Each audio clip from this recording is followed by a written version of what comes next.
Everybody's good? All right, so guys, we are starting logarithms. This is like, I think, my favorite day of notes all year. Just understanding what a basic log is and what a basic log is doing, okay? I kind of spoiled it last section for you. I told you that an exponential function is a one-to-one function. So it's going to have an inverse, and that inverse is going to be a log. So the function that will undo an exponential is going to be a logarithm. So that's a log's job. It's to undo an exponential. So in order to kind of see those two things happen, I want to just review with you, number one, what a function is, what an inverse is, how the exponential function works, so that when we need a function to undo it, hopefully that makes a little bit more sense, all right? So I pre-filled all of this in for you guys just to maybe make it go a little bit quicker because it should be things that we already know. So at home it'll be all filled in. I don't know if you were able to, all right? But remember, we were working with exponential functions. So they are functions of the form f of x equals a to the x, right? Where the variable is part of that exponent, okay? It's something that shows that rapid increasing or decreasing, something that is growing at a rate that is proportional to its own size. All right, the base is never negative. You are not allowed to have a negative number as that base. It just makes too many restrictions on the domain, and it doesn't show this constant growth or decay when the base is negative. So it won't be a negative number. The domain is all real numbers. There should be nothing that is not allowed to be that exponent. Any number should be allowed to be that exponent. The range, though, since the base is positive, a positive number to any power will always create a positive output. So the range is 0 to infinity. So remember, 0 and negative numbers do not come out of an exponential function. Pre-transformation, before you stretch and shift it in a normal form, an exponential function does not have 0 or negative numbers coming out of it, which means when these outputs become the input to his inverse, that means you won't be allowed to plug a 0 or a negative number in, all right? Inverse functions, how do they work? They are functions that undo another function, right? A function must be one-to-one. That means it passes the VLT and the HLT. The x's and the y's do not repeat. So when the x and y's trade places, nothing repeats and everything is still behaving like a function. All right? X goes into the original function and y comes out. So the point xy is on the original function's graph. But then the inverse has to take this output, plug it in, and get the original input out. It has to undo what the original function did, and you have to end up right back where you started with x. So that means the point yx is on the inverse function's graph. So that's what we need an exponential function to do, inverse to do. We need a function that will undo what an exponential function is doing. And guys, I'm not going to lie. It's pretty easy to see how subtracting undoes adding. It's pretty easy to see how dividing undoes multiplication, how a square root undoes a square. It is not as visually easy to see how a log is undoing an exponential, but the undoing is there, okay? All right, so we know an exponential function is one-to-one, therefore it has an inverse. Logarithms will be the inverse to an exponential function. It's just not easy to see that undoing. All right, so let's look at an exponential really quick so we can use this to undo it. An exponential function of the form y equals 2 to the x, so just a really easy exponential growth, y equals 2 to the x. How does it behave? Well, when negative 1 goes in, I get 1/2 out. When 0 goes in, I get 1 out. When 1 goes in, I get 2 out. When 2 goes in, I get 4 out. When 3 goes in, I get 8 out. And I've created a bunch of ordered pairs that live on the graph of y equals 2 to the x. So guys, look how an exponential behaves. These are all points on the graph of an exponential function. We plug x in as the what? We plug x in as the exponent. All of the x values went in as the exponent. And then what came out as the y value? What was the y value that came out? For lack of a better word, what came out was the answer to 2 to the negative 1, to 2 to the 0, to 2 to the first, to 2 squared, to 2 to the third. So then the answer to that exponential function came out. So all the ordered pairs on an exponential function's graph consist of exponents as their x-coordinate and answers as their y-coordinate.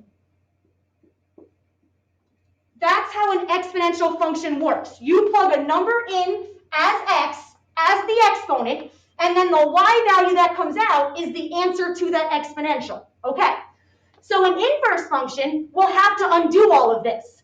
So a logarithm will have to plug the answer in. The answer has to go into the log. You're going to take the log of the answer of the exponential function in as x, and you have to get the exponent out as y. So guys, at the end of the day, that's what's coming out of a logarithm, an exponent. That's what a logarithm is finding. A log is literally finding a power. It's finding an exponent. That is a log's job. Logs equal powers. They equal exponents. All right, so that's what a log finds, exponents, powers.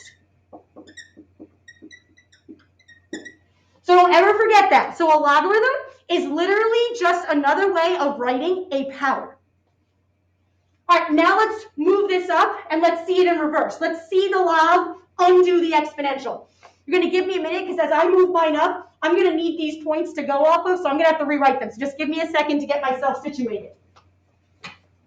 Am I making sense, Liz? We okay? Yeah.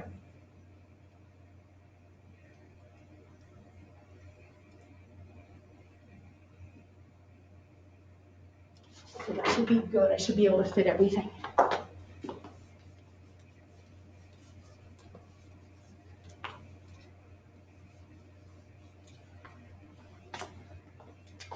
It should just be the ordered pairs.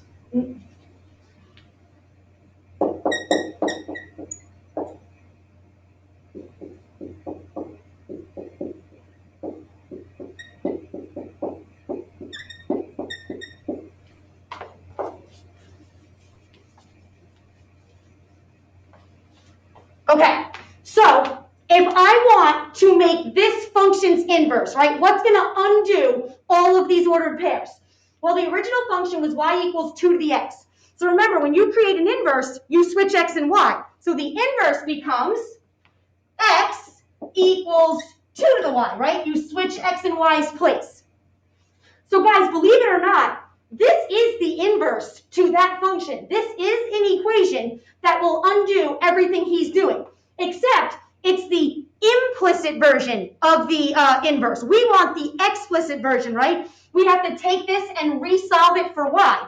The problem is, y is the exponent. How do I solve for that exponent? Well, that's the problem. To solve for that exponent, I need a log.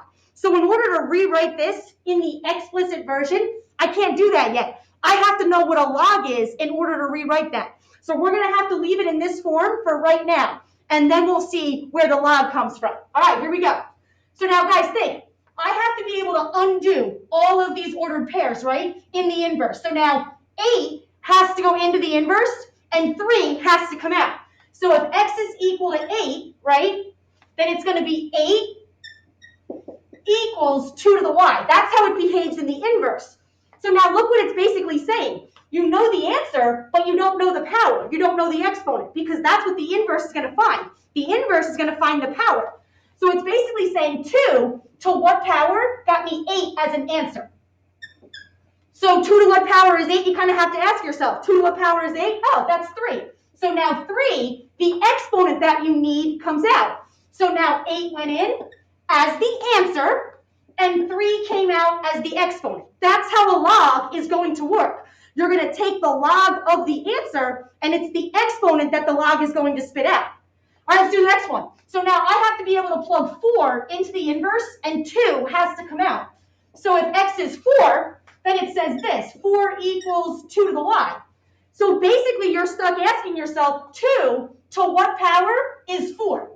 That's what a log is going to ask you. What power do I have to put this base to get that as my answer? And the answer is 2. So now 4 went in as the answer, and 2 came out as the exponent that we need. All right, next one. I have to be able to plug 2 into the inverse and 1 come out.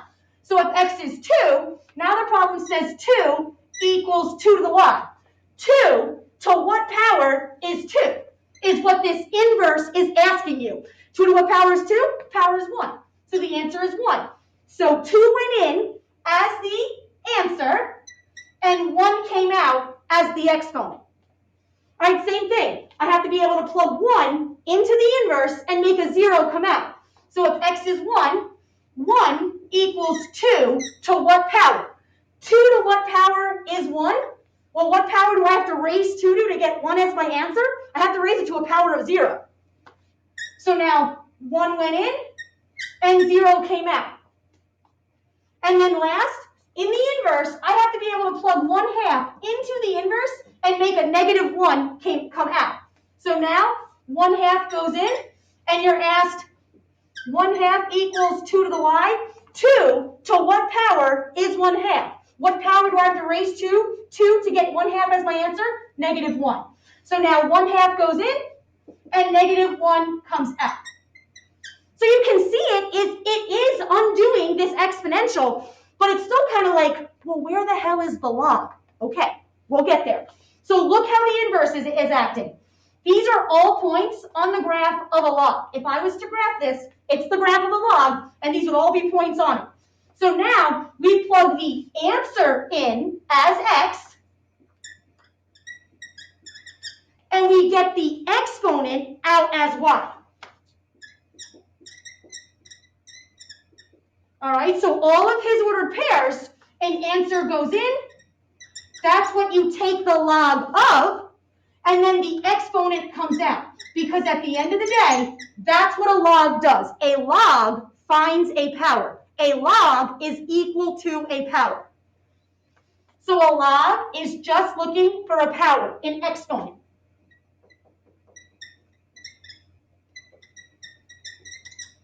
Logs equal exponents. Logs equal powers. That's their job. That's their purpose.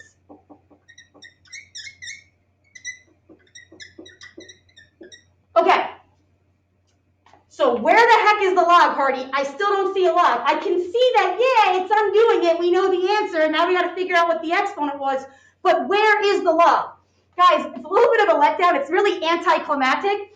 The log just replaces the phrase 2 to what power is. I can't put this phrase in the middle of a mathematical equation. So there had to be a way to take that phrase out and have like a mathematical tool in its place. So a mathematician, way back in the day, Napier or whatever his name was, a Scottish mathematician, literally coined the word logarithm to replace this phrase. Logarithm meaning, it's a Greek word. Logos, I think, means ratio because exponentials have that ratio in between outputs. In this case, all the outputs have a ratio of 2. And then rhythms is just arithmetic. It's numbers. It's Greek. So it just means ratios and numbers. So the word log just replaces 2 to what power is. So we can put it in an actual mathematical equation. So guys, instead of us saying 2 to what power is 8, we say log base 2 of 8. And that is literally saying 2 base 2 to what power gets me an answer of 8. And the word log just replaces the phrase. All right, so we take the log of the answer to find out the missing exponent. That's what a log is doing. All right, so guys, so log base 2 of 8. 2 to what power got me 8? 3. So 8 went in as the answer, and 3 came out as the exponent. So instead of us saying 2 to what power is 4, we would say log base 2 of 4. 2 to what missing power gets me 4 as an answer? 2. So 4 went in and 2 came out. You take the log of the answer and you equal the exponent. Am I making sense? Is everybody okay at home? Yes? Are you okay? All right, so instead of us saying 2 to what power is 2, we say log base 2 of 2.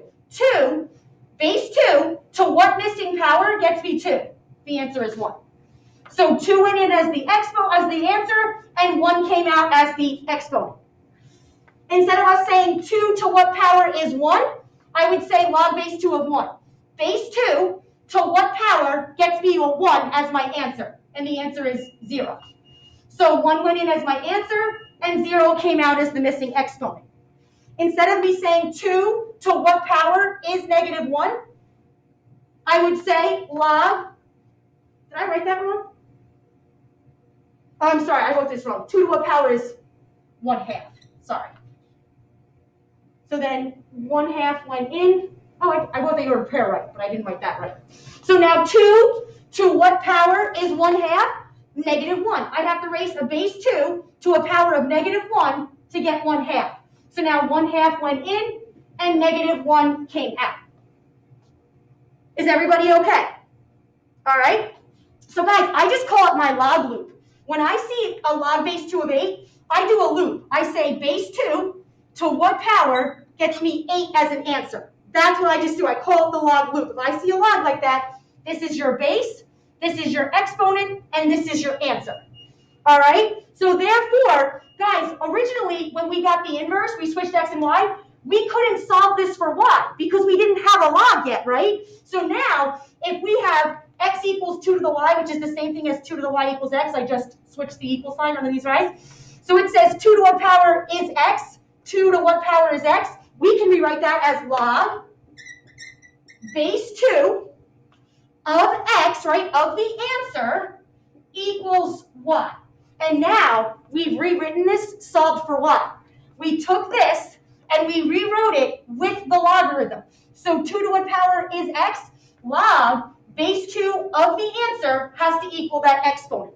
And now this is the explicit form of that inverse. Now we were able to resolve it for y. All right, so this or that, this is the inverse to that exponential function. This will undo everything that exponential function is doing. And then guys, just a note, since negative numbers and 0 do not come out as an answer to an exponential function, they can't go in to that log as the answer.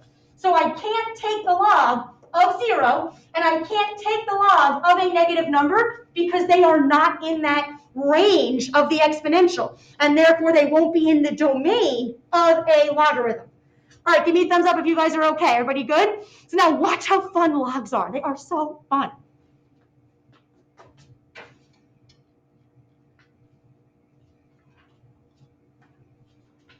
Don't mind all my blue lines. I just have spaces everywhere.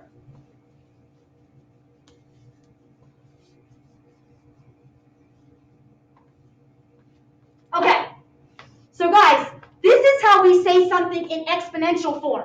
We have a base A raised to an exponent or power, and it equals an answer y. That's how an exponential function works. Well, the logarithm says this. You always have log the base of the answer, and it equals the exponent. If you have a log, it better be equal to an exponent. But if you notice, the information will always be the same. The base of your exponential is always going to be the same of that base that's undoing it in the log. The answer will be the same. The exponent will be the same. They're just located in different spots when you're in exponential or logarithm form. But they're actually equivalent statements. All right, here we go. So take something that is written in log form and put it back in exponential form. So guys, these logs are already solved. Everything's there. The base is there. The answer is there. The exponent is there. You just got to put it back in what the exponential form would say. So if I have log base 4 of 16 equals 2, and it does, 4 to that power would equal 16. So now put it back in exponential form. What would be the base of my exponential? 4 raised to what exponent? 2 gets me what answer? 16. So this is what exponential form says, and this is what log says. 4 squared equals 16 is the same thing as saying log base 4 of 16 equals 2. All of the information is the same. Both of their bases are 4, both of their exponents is 2, and both of their answers is 16. It's an equivalent statement. All right, look here. If this is written as a log base 6 of 1 over 36 equals -2. What would that look like written back in its exponential form? Use your loop. 6 to what power, because logs equal power, so that has to be an exponent, gets you an answer of 1 over 36. So 6 to the power of -2 equals 1 over 36. And they're both saying the same thing. One is in log form, one is in exponential form. Everybody okay? Good? Same thing, come over here. Log base 64 of 1 equals 0. Put that back in its exponential form. What would an exponential form say about this? Use your loop. 64 to that power equals that answer.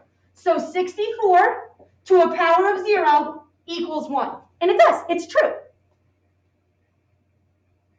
All right, so that's how we take something written as a log and convert it to exponential form. Because sometimes when you're solving an equation, maybe the log form of the equation isn't getting you anywhere. But if you put it back to the exponential form, maybe you can move the solving process along.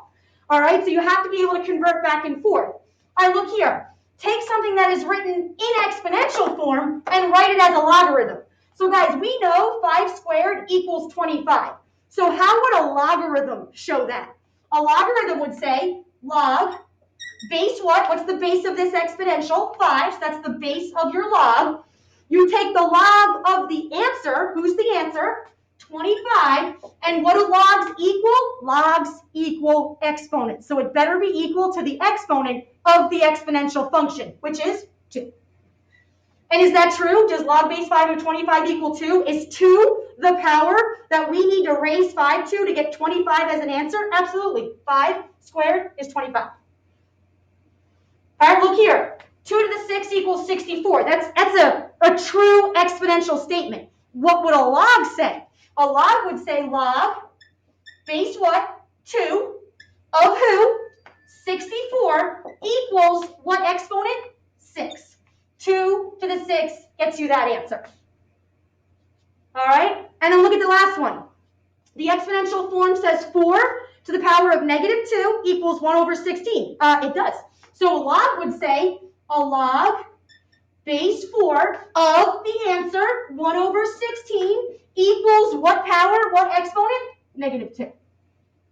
So 4 to that power equals that answer.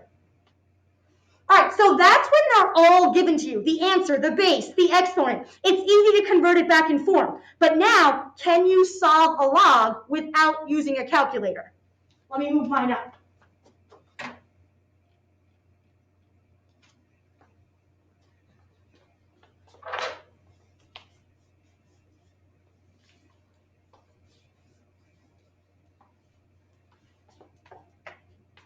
So guys, let's say you have to take log base 3 of 9. Well, remember, this log should be equal to something. And who does a log equal? An exponent.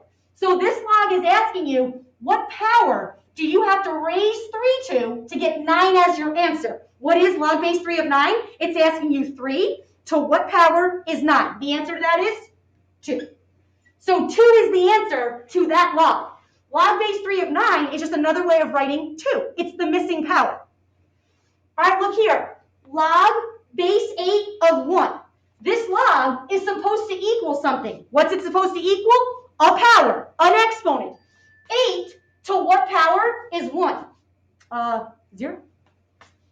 So 0 is the answer to that logarithm. 0 is the missing power. All right, what about this one?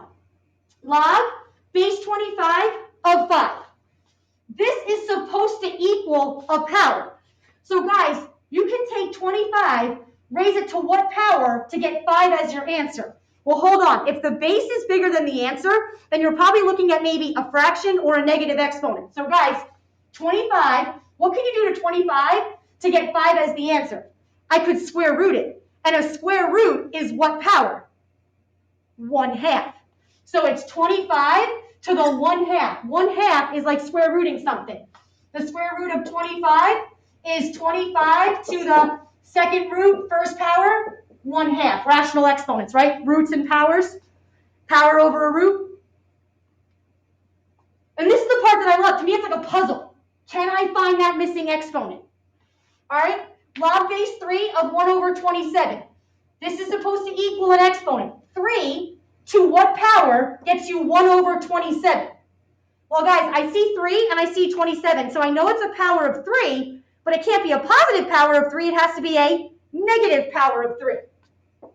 Right? 3 to that power equals that answer. So negative 3 is your answer. All right. Log base 7 of 7. What does this log equal? It equals an exponent. Who's the missing exponent? 7 to what power gets you 7 as an answer? What power do you got to raise 7 to get 7 as the answer? Power of 1. 1 is the answer to that logarithm. Now again, if they're going to ask you to solve it without a calculator, it must be powers and bases that you can do without a calculator. They're not going to ask you log base 2 of 6, 2 to a power is 6. I don't know, it's a decimal. They're not going to ask you something like that without a calculator. All right, what about log base 5 of the 4th root of 5? Well, guys, think about what you know and how you can rewrite things. Log base 5 of, what's another way to write the 4th root of 5? If I'm thinking exponents, I don't want roots, I want exponents. So I can rewrite that as 5 to the what power? It's a 4th root to a power of 1. So power over root is 5 to the 1/4. And then you are asking yourself, what's the missing exponent, right? 5 to what power equals 5 to the 1/4? 1/4 is the missing power. Okay? All right, can I get a thumbs up at home if you're okay? All right, now, there's 2 special kinds of logs. All of these logs had crazy bases. Base 2, base 3, base 7, base 5. Back in the day when they first started using logs, just as a quick way to, guys, they had to do everything without calculators back in the day. So the only way they could do quicker calculations, especially with powers, base 10. A common log is a base that is assumed to be base 10. Because they can work in very easy powers of 10. You just keep adding zeros, right? So a common log is just a log without a written base. So if you ever see a log, it doesn't have a base written, that's a common log, and the base is assumed to be 10. If a base is not written with the word log, it's just assumed to be 10. So 10 to what missing power gets you 100? Just count the zeros. 2, 10 squared. So 2 is the missing exponent.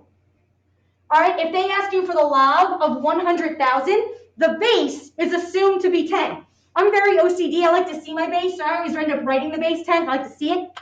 So it's saying this log should be equal to something. It should be equal to a missing power. So 10 to what power got you 100,000 as an answer? 1, 2, 3, 4, 5, 5 zeros, exponent of 5. All right, same thing. Log base 10 of 1 over 1,000. What power do I have to raise 10 to get 1 over 1,000? Count your zeros, make it negative, negative 3. I want to get to this last one. I'll fill these ones in on your notes. All right, guys, if you have a natural log, and they call it ln, I know it's natural log, and if you're like, well, then why the hell is it ln and not nl? Well, it's French, and they put the adjective, before the word or whatever. It's logarithm naturel is basically what it is in another language, all right? But it's a natural log. If you take the natural log of something, the base is assumed to be that natural number e, our friend, who is the limit of 1 plus 1 over n as to the power of n as n goes to infinity. He's approximately 2.718. All right, but if you see a natural log, then the base is assumed to be e. So if I take the natural log of e, that means my base is e, and this is supposed to equal a power. E to what power equals e? 1. I have to raise e to the power of 1 to get itself. All right? If I take the natural log of e to the 8th, my base is e. This log will equal an exponent. E to what power equals e to the 8th? 8. So e is pretty easy because they leave things in terms of e. So 8 is the missing exponent. And then the same thing here. I can rewrite this as the natural log of e to the 1/2, right? Square root is raising it to a power of 1/2. So then I can say e to what power equals e to the 1/2? 1/2. All right, and again, I'll fill that one out on your notes. I think it's just 0. All right, but can I get a thumbs up if you feel okay? All right, this is what I said. When we're doing this with logs, I'll do this all day. To me, it's fun. It's like a little puzzle, all right? Just what is that missing power? That is a logarithm's job. All right, let me just double check the attendance and let you guys get out of here. Oh, you do have a homework, and it is due tomorrow night, but it's super quick.